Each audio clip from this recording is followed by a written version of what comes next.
Hello students, welcome to Panchajanya IAS. ನಾನು ನವೀನ್ ಕುಮಾರ್. ಇವತ್ತಿನ the Hindu ಪತ್ರಿಕೆ ವಿಶ್ಲೇಷಣೆಗೆ ನಿಮಗೆಲ್ಲರಿಗೂ ಸ್ವಾಗತ. ಮೊದಲನೇದು, BNP leader returning after long exile. ತಾರಿಕ್ Rahman, acting chairman of Bangladesh National Party, is returning to Dhaka after nearly 18 years in exile ahead of national elections. BNP, ಬಾಂಗ್ಲಾದೇಶದ national party ಕಾರ್ಯಾಧ್ಯಕ್ಷ ತಾರಿಕ್ ರೆಹಮಾನ್ ಅವರು 18 ವರ್ಷ ಅವರು ಮೊದಲು ಬೇರೆ ಬೇರೆ ಪ್ರಕರಣಗಳಲ್ಲಿ ಭಾಗಿಯಾಗಿದ್ರು ಅಂತ ದೇಶ ಬಿಟ್ಟು ಹೊರಗಡೆ ಅವರನ್ನ ಎಕ್ಸೈಲ್ ಮಾಡಿದ್ರು. ಅದರಿಂದ ವಾಪಸ್ ಬರ್ತಾ ಇದ್ದಾರೆ. Political impact before elections. His return is scene as a major boost for BNP and could significantly influence the political atmosphere before the upcoming polls. ಈಗ ನೆಕ್ಸ್ಟ್ ಅಲ್ಲಿ ಚುನಾವಣೆ ಬರ್ತಾ ಇದೆ. ಅದಕ್ಕಿಂತ ಮೊದಲೇ ಇವರು ಪಕ್ಷಕ್ಕೆ ಬಂದಿರೋದು, ವಾಪಸ್ ಬಂದಿರೋದು ದೊಡ್ಡ ಪ್ರಮಾಣದ ಉತ್ತೇಜನ ಸಿಗುತ್ತೆ ಅಂತ ಎಲ್ಲ ಭಾವಿಸ್ತಾ ಇದ್ದಾರೆ. High security and public attention. Dhaka is on alert, expecting large crowds and political mobilization, as his arrival carries strong symbolic and electoral importance. ಈಗ ಇವರು ಬಂದಿರೋದ್ರಿಂದ ಮತ್ತೆ ಬೇರೆ ಬೇರೆ ಅಂಶಗಳನ್ನ ಗಮನದಲ್ಲಿಟ್ಟುಕೊಂಡು ಢಾಕಾದಲ್ಲಿ ಬಿಗಿ ಭದ್ರತೆಯನ್ನು ಏರ್ಪಡಿಸಿದ್ದಾರೆ.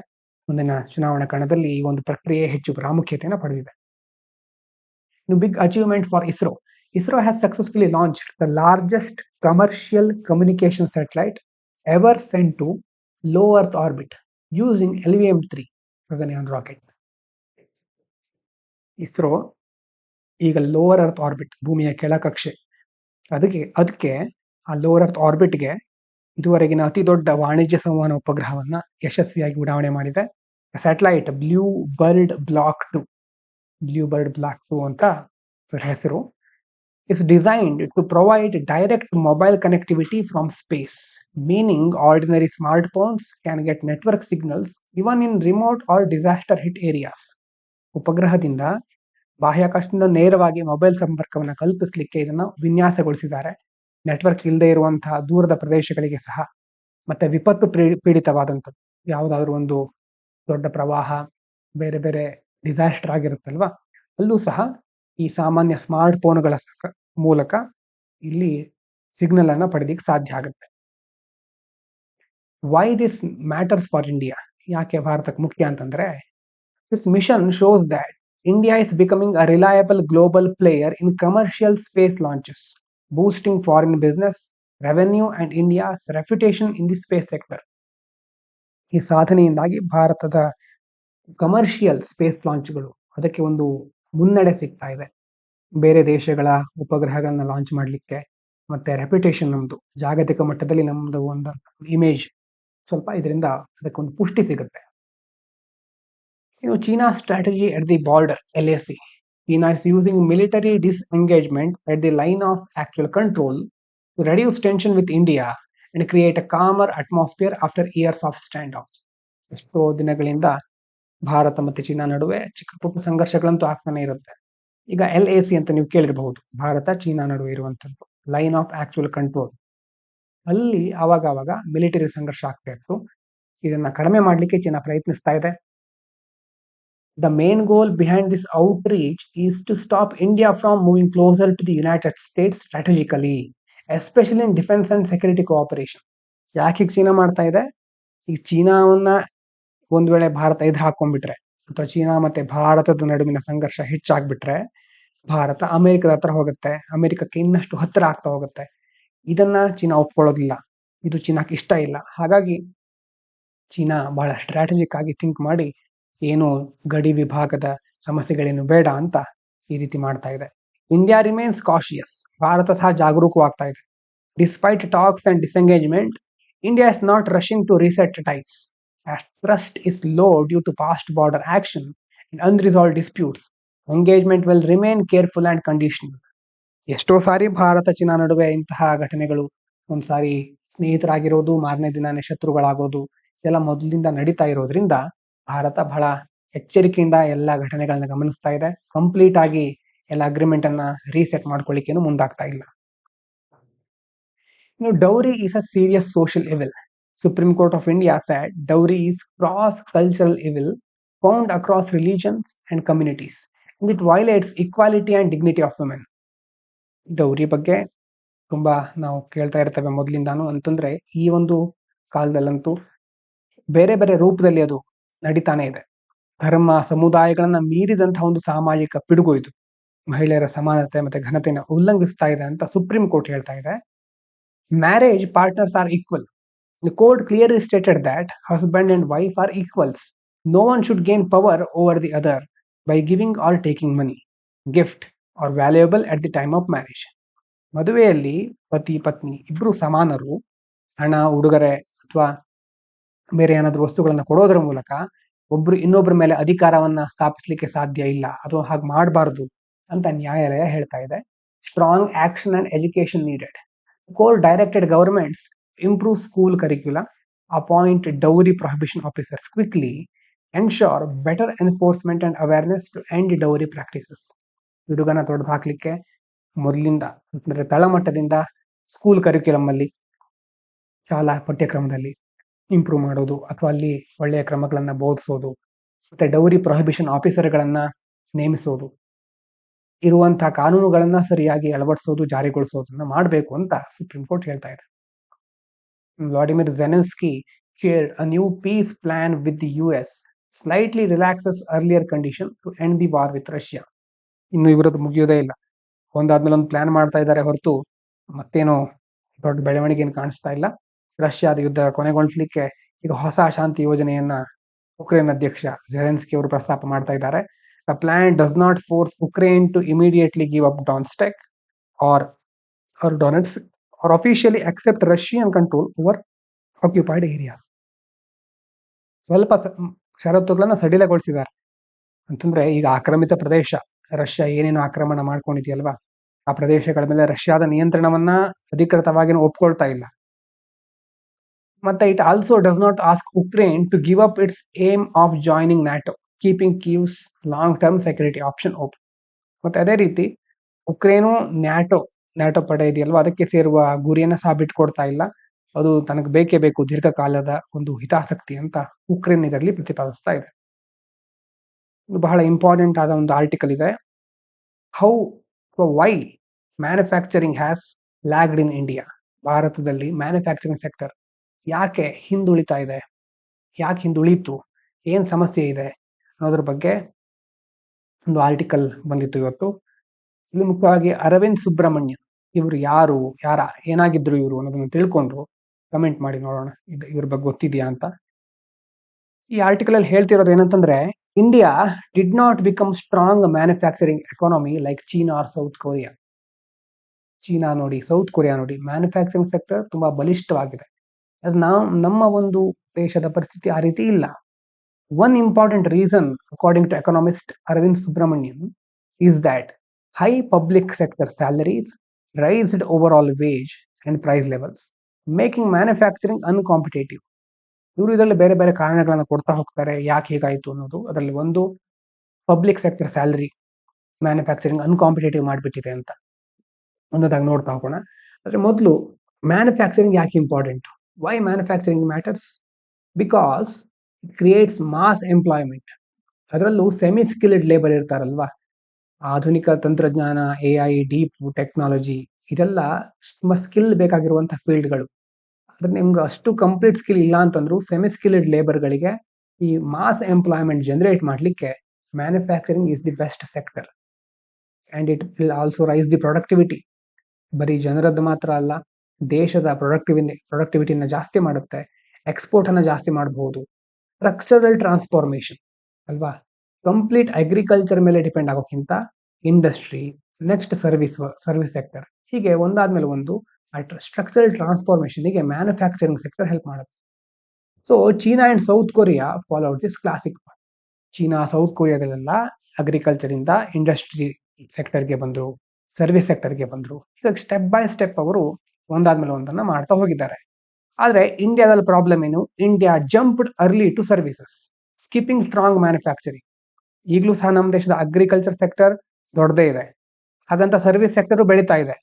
ಆದ್ರೆ ಮಿಡ್ಲ್ ಅಲ್ಲಿ ಮ್ಯಾನುಫ್ಯಾಕ್ಚರಿಂಗು ಆ ವಲಯ ಇನ್ನೂ ಹಿಂದುಳಿದು ಬಿಟ್ಟಿದೆ. India versus China and South Korea ಏನು ಡಿಫರೆನ್ಸ್ ಏನು? China and South Korea manufacturing share rose sharply, but in India manufacturing share stayed flat and later lost ground to services. ಒಂದು ಗ್ರಾಫ್ ಅನ್ನ ನೋಡಿದ್ರೆ ಚೀನಾದಲ್ಲೆಲ್ಲ ಮ್ಯಾನುಫ್ಯಾಕ್ಚರಿಂಗ್ ಸೆಕ್ಟರ್ ಬೆಳೀತಾ ಹೋಯ್ತು. ಆದ್ರೆ ಭಾರತದ ಹೇಗಾಗ್ಬಿಟ್ಟಿದೆ, starting ಸ್ವಲ್ಪ ಬೆಳೀತು, ಆಮೇಲೆ ಫ್ಲಾಟ್ ಆಯ್ತು. ಇದಾದ್ಮೇಲೆ ಸರ್ವಿಸ್ ಸೆಕ್ಟರ್ ಸರ್ವಿಸ್ ಸೆಕ್ಟರ್ ಬಂದ್ಮೇಲೆ ಇದಕ್ಕಿರುವಂತಹ ಒಂದು ವ್ಯಾಲ್ಯೂ ಕಡಿಮೆ ಆಯ್ತು, ಎಲ್ಲ ಸರ್ವಿಸ್ ಸೆಕ್ಟರ್ ಕಡೆ ಮುಖ ಮಾಡ್ತಾ ಇದ್ದಾರೆ. So why did Indian manufacturing lack? ಯಾಕೆ ಹಾಗಾದ್ರೆ ಈ ಹಿನ್ನಡೆ ನಾವು ಅನುಭವಿಸ್ತಾ ಇದ್ದೀವಿ? According to Arvind Subrahmanyan, high government salaries, manufacturing suffers. ಎಲ್ಲ ನೋಡಿ, ಈಗ ನಾವೇ ಆಗಿರಬಹುದು, ನೀವು ವಿಡಿಯೋ ನೋಡ್ತಿದ್ದೀರಾ ಅಂತಂದ್ರೆ ಯಾಕೆ, ಗೌರ್ಮೆಂಟ್ ಜಾಬ್ಗೆ ಇರುವಂತಹ ಒಂದು ಅಟ್ರಾಕ್ಷನ್ ಅಲ್ವಾ.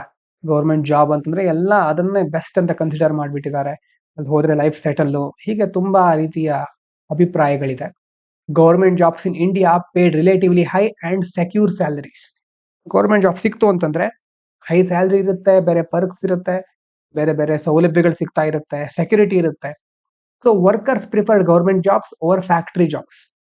ವರ್ಕರ್ಗಳಿಗೆಲ್ಲ ಏನಾಗುತ್ತೆ, ಫ್ಯಾಕ್ಟರಿ ಬೇಡ, ಗೌರ್ಮೆಂಟ್ ಜಾಬ್ಗೋಸ್ಕರ ನಾವು ತಯಾರಿ ಮಾಡೋಣ, ಅದನ್ನೇ ಪಡ್ಕೊಳ್ಳೋಣ ಅಂತ ಅನಿಸ್ತಾ ಇರುತ್ತೆ. ಆದ್ರೆ ಮ್ಯಾನುಫ್ಯಾಕ್ಚರಿಂಗ್ ಫರ್ಮ್ಗಳಲ್ಲಿ ಪ್ರಾಬ್ಲಮ್ ಏನು, ಈ ಗೌರ್ಮೆಂಟ್ ಕೊಡೋಷ್ಟು ಸ್ಯಾಲರಿ ಇವ್ರು ಕೊಡ್ಲಿಕ್ಕೆ ಆಗೋದಿಲ್ಲ, could not match these wages. ಮತ್ತೆ ಕಾಸ್ಟ್ ಜಾಸ್ತಿ ಇರುತ್ತೆ, face higher cost and became less competition ಅಂತಂದ್ರೆ ಸರ್ವಿಸ್ ಸೆಕ್ಟರ್ ಮತ್ತೆ ಗೌರ್ಮೆಂಟ್ ಜಾಬ್ ಜೊತೆ ಕಾಂಪೀಟ್ ಮಾಡ್ಲಿಕ್ಕೆ ಆಗೋದಿಲ್ಲ. ಅದರಿಂದಾಗಿ manufacturing did not expand sufficient ಆಗಿ ಎಕ್ಸ್ಪ್ಯಾಂಡ್ ಆಗ್ಲಿಕ್ಕೆ ಸಾಧ್ಯ ಆಗಲೇ ಇಲ್ಲ. ಇಲ್ಲಿ ಬರುವಂತ ಇಂಪಾರ್ಟೆಂಟ್ ಆದಂತ ಒಂದು ಟರ್ಮಿನಾಲಜಿ ಡಚ್ ಡಿಸೀಸ್ ಅಂತ. ಇದನ್ನ ಪ್ರಿಲಿಮ್ಸಿಗೂ ನೀವು ನೆನ್ಪಿಟ್ಕೊಂಡ್ರೆ ಒಳ್ಳೆಯದು. ಯಾಕಂತಂದ್ರೆ Dutch disease is related to ಕೇಳಿದ್ರೆ ಅವಾಗ ನಿಮಗೆ ಹೇಳಲಿಕ್ಕೆ ಗೊತ್ತಿರಬೇಕು ಆನ್ಸರ್ ಮಾಡ್ಲಿಕ್ಕೆ. What is a Dutch disease? Dutch disease is a situation where growth in one sector of the economy unintentionally, ಇದು important, unintentionally harms other sectors, especially manufacturing. ಈಗ ಯಾವುದೋ ಒಂದು ಸೆಕ್ಟರ್ ಬೆಳೀತಾ ಇದೆ, ಆ ಸೆಕ್ಟರ್ ಬೆಳೆಯೋದ್ರಿಂದ ಬೇರೆ ಯಾವುದೋ ಸೆಕ್ಟರ್ಗೆ ಉದ್ದೇಶಪೂರ್ವಕವಾಗಲ್ಲ, ಅನ್ಇಂಟೆನ್ಷನಲಿ ಹಾರ್ಮ್ ಆಗ್ತಾ ಇದೆ. ಅದಕ್ಕೆ ನಾವು ಡಚ್ ಡಿಸೀಸ್ ಅಂತ ಕರಿತೇವೆ. ಇಲ್ಲಿ ಮ್ಯಾನುಫ್ಯಾಕ್ಚರಿಂಗ್ಗೆ ಸಂಬಂಧಪಟ್ಟ ಹೇಳ್ತಾ ಇದ್ದಾರೆ. Originally use to explain the Netherlands after gas discovery 1959. History ಆ ಕಥೆ ಬೇಕು ಅಂತ ಅಲ್ಲ, ಆದ್ರೆ ಡಚ್ ಡಿಸೀಸ್ ಅಂತಂದ್ರೆ ಒಂದು ಸೆಕ್ಟರ್ ಬೆಳೀತಾ ಇರುತ್ತೆ, ಅನ್ಇಂಟೆನ್ಷನಲಿ ಇನ್ನೊಂದಕ್ಕೆ ಹಾರ್ಮ್ ಆಗ್ತಾ ಇರುತ್ತೆ. ಇಮ್ಯಾಜಿನ್ ಮಾಡ್ಕೊಳ್ಳಿ, ಒಂದು ಎಕ್ಸಾಂಪಲ್, ಒಂದು ಕಂಟ್ರಿಯಲ್ಲಿ ಈಗ ಆಯಿಲ್ ರಿಸೋರ್ಸ್ ಸಿಕ್ಬಿಟ್ಟಿದೆ, ಕಂಟ್ರಿ ಡಿಸ್ಕವರ್ಸ್ ಆಯಿಲ್ ಸೆಕ್ಟರ್ ಸಿಕ್ಕಿದ ಮೇಲೆ it pays very high wages. Oil ಅನ್ನೋದು ಬಹಳ ಇಂಪಾರ್ಟೆಂಟ್ ತುಂಬಾ ಕಡೆ, ಈಗಂತೂ ನಿಮ್ಗೆ ಗೊತ್ತಿದೆ ಆಯಿಲಿನ ಪ್ರೈಸ್ ಹೇಗಿದೆ ಅಂತ. ಹಾಗಾಗಿ ಅಲ್ಲಿ ಕೆಲಸ ಮಾಡೋರಿಗೆ ಜಾಸ್ತಿ ವೇಜಸ್ ಬರುತ್ತೆ. ಫ್ಯಾಕ್ಟ್ರಿಲಿ ಇಷ್ಟು ದಿನ ವರ್ಕ್ ಮಾಡ್ತಾ ಇದ್ರಲ್ವಾ, those workers leave factories to work on oil. ಅವರೆಲ್ಲ ಈಗ ಫ್ಯಾಕ್ಟ್ರಿನ ಬಿಟ್ಟು ಆಯಿಲ್ ಕಡೆ ಬಂದ್ರು. ಮತ್ತೆ ಆಯಿಲ್ ಎಕ್ಸ್ಪೋರ್ಟ್ಸ್ ಬ್ರಿಂಗ್ ಫಾರಿನ್ ಮನಿ.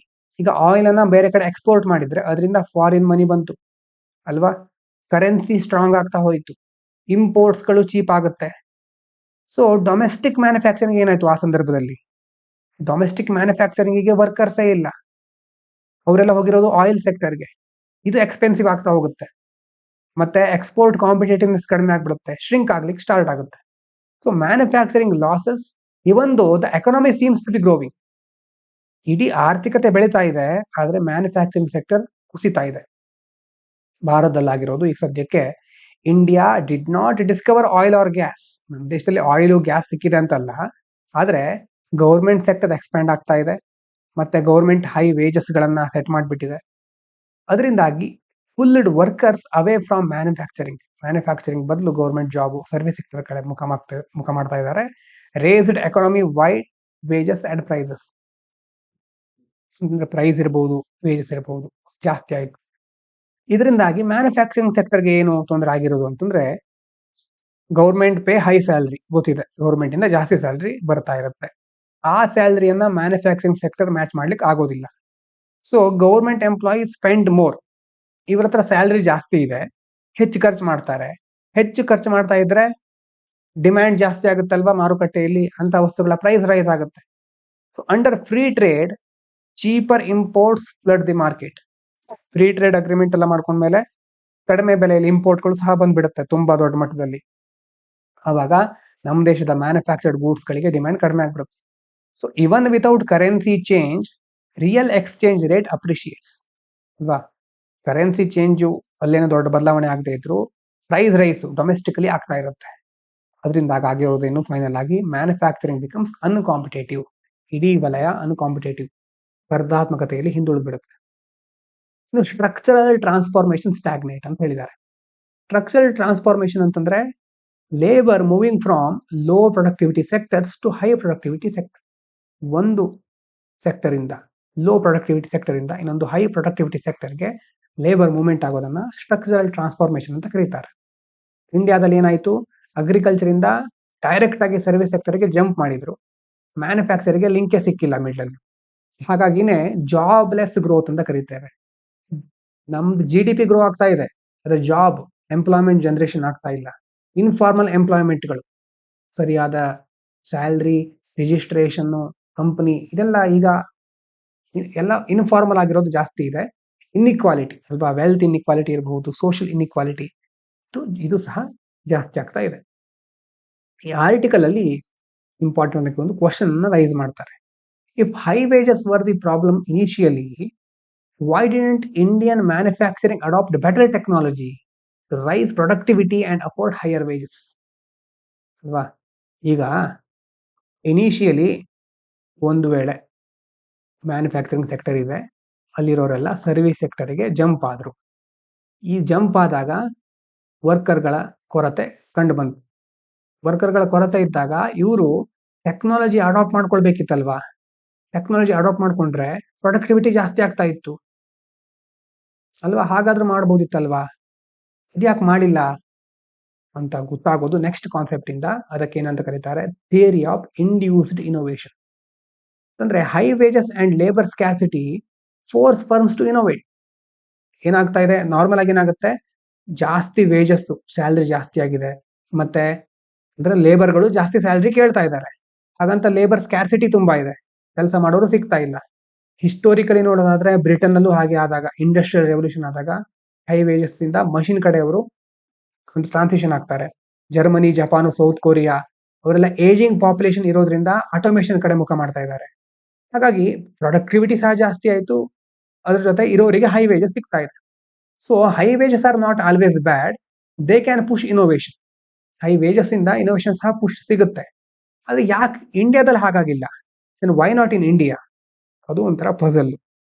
Despite liberalisation, private sector growth, global integration, ಇದೆಲ್ಲ ಇದ್ರೂ ಸಹ ನಮ್ಮ ದೇಶದಲ್ಲಿ ಏನಾಗ್ಬಿಟ್ಟಿದೆ, weak technological upgrading in manufacturing sector ನಲ್ಲಿ ಟೆಕ್ನಾಲಜಿ ಅಪ್ಗ್ರೇಡ್ ಆಗೋದು ತುಂಬಾ ವೀಕ್ ಆಗ್ಬಿಟ್ಟಿದೆ. ವೇಜಸ್ ಗಳೆಲ್ಲ ಸ್ಟಾಗ್ನೆಂಟ್ ಅಂತಂದ್ರೆ ಮೊದಲಿಂದ ಅಷ್ಟೇ ಸ್ಯಾಲ್ರಿ, ಅದರಲ್ಲಿ ಕೆಲಸ ಮಾಡ್ಬೇಕಲ್ಲ ಅಂತ ಬೇರೆ ದಾರಿ ಇಲ್ಲದೆ ಕೆಲಸ ಮಾಡ್ತಿದ್ದಾರೆ. ರಿಲಯನ್ಸ್ ಆನ್ ಚೀಪ್ ಲೇಬರ್ಗಳ ಮೇಲೆ ರಿಲೈ ಆಗ್ತಾ ಇದ್ದಾರೆ ಜಾಸ್ತಿ. ಅದ್ರ ಜೊತೆ ಈ ಕಡೆ IT, ಸಾಫ್ಟ್ವೇರ್, ಪ್ಲಾಟ್ಫಾರ್ಮ್ ಎಕಾನಮಿ, ಇದು ತುಂಬಾ ಫಾಸ್ಟ್ ಆಗಿ ಗ್ರೋ ಆಗ್ತಾ ಇದೆ. ಆದ್ರೆ ಅಲ್ಲೂ ಸಹ entry level IT salaries barely rose since the 2000 ಇಸ್ವಿಯ ನಂತರದಿಂದ ಎಂಟ್ರಿ ಲೆವೆಲ್, ನೀವೊಂದು IT ಜಾಬಿಗೆ ಎಂಟರ್ ಆಗ್ತಿದ್ದೀರಿ ಅಂತಂದ್ರೆ ಸ್ಟಾರ್ಟಿಂಗ್ ಸ್ಯಾಲರಿ ಏನು ದೊಡ್ಡ ಪ್ರಮಾಣದಲ್ಲಿ ಏರಿಕೆ ಆಗಿಲ್ಲ. ಇನ್ನು ಸ್ವಿಗ್ಗಿ, ಝೊಮ್ಯಾಟೊ, ಓಲಾ, ಬ್ಲಿಂಕಿಟ್ ಎಲ್ಲ ಬಂದಿದೆ. ಇದೆಲ್ಲ ಏನು, depend on abundant cheap labour. Part time ಜಾಬ್ಗಳು ಅಬಂಡೆಂಟ್ ಆಗಿರೋ, ತುಂಬಾ ಎಲ್ರಿಗೂ ಕೆಲಸ ಬೇಕು, ಏನಾದ್ರು ಪಾರ್ಟ್ ಟೈಮ್ ಮಾಡ್ತಾ ಇರ್ತಾರಲ್ವಾ, ಅದ್ರ ಮೇಲೆ ಡಿಪೆಂಡ್ ಆಗ್ಬಿಟ್ಟಿದ್ದಾರೆ. Do not represent deep technological progress. ಹೀಗಾಗಿ ದೊಡ್ಡ ಮಟ್ಟದ ಟೆಕ್ನಾಲಜಿಕಲ್ ಪ್ರೋಗ್ರೆಸ್ ಆಗಿದೆ ಅಂತ ನಾವು ಹೇಳಲಿಕ್ಕೆ ಆಗೋದಿಲ್ಲ. So growth without broad based wage increase. ನಮ್ ಗ್ರೋತ್ ಹೇಗಾಗ್ಬಿಟ್ಟಿದೆ ಅಂತಂದ್ರೆ ವೇಜ್ ಇನ್ಕ್ರೀಸ್ ಕಡೆ ಮುಖ ಮಾಡ್ತಿಲ್ಲ. ನಾವು ಹೇಗಾದ್ರೂ ಮಾಡಿ ಲೋ ವೇಜ್ ಕೊಟ್ಟು ದುಡ್ಸ್ಕೊಳ್ಳೋದ್ರ ಕಡೆ ಫೋಕಸ್ ಮಾಡ್ತಾ ಇದ್ದೇವೆ. ಇದರಿಂದ ಆಗೋದು ರೈಸಿಂಗ್ ಇನ್ಇಕ್ವಾಲಿಟಿ. ಈ ಔಟ್ಕಮ್ ಇದು. ಪಬ್ಲಿಕ್ ಸೆಕ್ಟರ್ ನಲ್ಲಿ ಪ್ರೊಟೆಕ್ಷನ್ ಇದೆ, ಒಳ್ಳೆ ಪೇಮೆಂಟ್ ಇದೆ. ಆದ್ರೆ ಪ್ರೈವೇಟ್ ಸೆಕ್ಟರ್ ನಲ್ಲಿ ಎಲೀಟ್ ಅಂತಂದ್ರೆ ಎಲ್ಲ ಮೇಲ್ಗಡೆ ಇರ್ತಾರಲ್ವಾ, CEO ಗಳು, ದೊಡ್ಡ ದೊಡ್ಡ ಪೊಸಿಷನ್ ಇರೋರು, ಅವರು ಬಿಲಿಯನೇರ್ಗಳಾಗ್ಬಿಟ್ಟಿದ್ದಾರೆ. ಆದ್ರೆ ಹೆಚ್ಚು ಕೆಲಸಗಾರರು, ಮಧ್ಯಮ ಹಂತದವರು, ಕೆಳಮಟ್ಟದವರೆಲ್ಲ ಕಡಿಮೆ ಸಂಬಳಕ್ಕೆ ಇನ್ಫಾರ್ಮಲ್ ಜಾಬ್ಸ್ ಗಳಿಗೆ ಹೋಗ್ತಾ ಇದ್ದಾರೆ. This is why India's growth looks lop side ಅಂತಂದ್ರೆ ಒಂದ್ ಸರಿಯಾಗಿಲ್ದೆ ಇರೋದು, ಒಂದ್ ಕಡೆ ಜಾಸ್ತಿ ಇದ್ರೆ ಇನ್ನೊಂದ್ ಕಡೆ ಕಡಿಮೆ ಇರುತ್ತೆ, ಲಾಪ್ ಸೈಡೆಡ್. ಇನ್ನು 2 ಕಾಂಪಿಟಿಂಗ್ ಎಕ್ಸ್ಪ್ಲನೇಷನ್ ಕೊಡ್ತಾರೆ ಇದರಲ್ಲಿ ಗವರ್ಮೆಂಟ್ ಸೈಡ್ ಇಂದ. Did government policies distort labour markets, reduce incentives for innovation? Government ಪಾಲಿಸಿಗಳಿಂದ ಲೇಬರ್ ಮಾರ್ಕೆಟ್ ಡಿಸ್ಟಾರ್ಷನ್ ಆಯ್ತಾ, ಅಥವಾ ಇನ್ಸೆಂಟಿವ್ಗಳಿಗೆ ಇನೋವೇಷನ್ ಕೊಡೋದು ಕಡಿಮೆ, ಅಥವಾ ನೋಡಿ ಒಂದು ಸೆಕ್ಟರ್ ಇದೆ ಅಂತ ಇಟ್ಕೊಳ್ಳಿ, ಆ ಸೆಕ್ಟರಿಗೆ ಸರ್ಕಾರ ಸಹ ಪುಷ್ ಕೊಡಬೇಕಾಗತ್ತೆ. ಈಗ ನೋಡಿರ್ಬಹುದು ನೀವು, ಸೆಮಿಕಂಡಕ್ಟರ್ ವಲಯಕ್ಕೆ ಇಷ್ಟೊಂದು ಹಣ ಬಿಡುಗಡೆ ಮಾಡಿದ್ದಾರೆ ಅಂತ ಬರುತ್ತೆ ಅಲ್ವಾ. ಗೌರ್ಮೆಂಟ್ ಕೊಡೋ ಇನ್ಸೆಂಟಿವ್ ಕಡಿಮೆ ಆಗ್ಬಿಡ್ತಾ ಅಂತ ಒಂದ್ ಸೈಡ್ ಇಂದ ನಾವು ಕೇಳಬಹುದು. ಇನ್ನೊಂದು ಪ್ರೈವೇಟ್ ಸೆಕ್ಟರ್ ಸೈಡ್ ಇಂದ ನೋಡೋದಾದ್ರೆ, did manufacturing get addicted to cheap labour? Manufacturing ಯಾವಾಗಲೂ ಚೀಪ್ ಲೇಬರೇ ಬೇಕು ನಮ್ಗೆ ಅಂತ ಕಾಯ್ತಾ ಇರುತ್ತಾ? ಅದ್ರ ಜೊತೆ ಅವಾಯ್ಡ್ ಇನ್ವೆಸ್ಟಿಂಗ್ ಇನ್ ಟೆಕ್ನಾಲಜಿ, ಟೆಕ್ನಾಲಜಿಯಲ್ಲಿ ಇನ್ವೆಸ್ಟ್ ಮಾಡ್ಲಿಕ್ಕೆ ಮುಂದಾಗ್ತಾನೆ ಇಲ್ವಾ? The article does not give a final answer, it invites debate. ಈ ಆರ್ಟಿಕಲ್ ಅಲ್ಲಿ ಮುಖ್ಯವಾಗಿ ಉತ್ತರವನ್ನು ಅವ್ರು ಕೊಡೋದಿಲ್ಲ, ಆದ್ರೆ ಡಿಬೇಟಿಗೆ ಅವರು ಓಪನ್ ಆಗಿ ಇಟ್ಟಿದ್ದಾರೆ ವಿಷಯವನ್ನು. ಇದರ ಬಗ್ಗೆ ನಿಮ್ಮ ಅಭಿಪ್ರಾಯವನ್ನು ಸಹ ಬೇರೆ ಬೇರೆ ಡೇಟಾ ತಗೊಂಡು, ಎಕ್ಸಾಂಪಲ್ ತಗೊಂಡು ನೀವು ಇದನ್ನ ಬರಿಬೇಕಾಗತ್ತೆ. So India's manufacturing lag can be partly explained through a Dutch disease type mechanism. Dutch disease type mechanism ಅಂತಂದ್ರೆ ಏನು ನೆನ್ಪು ಮಾಡ್ಕೊಳ್ಳಿ.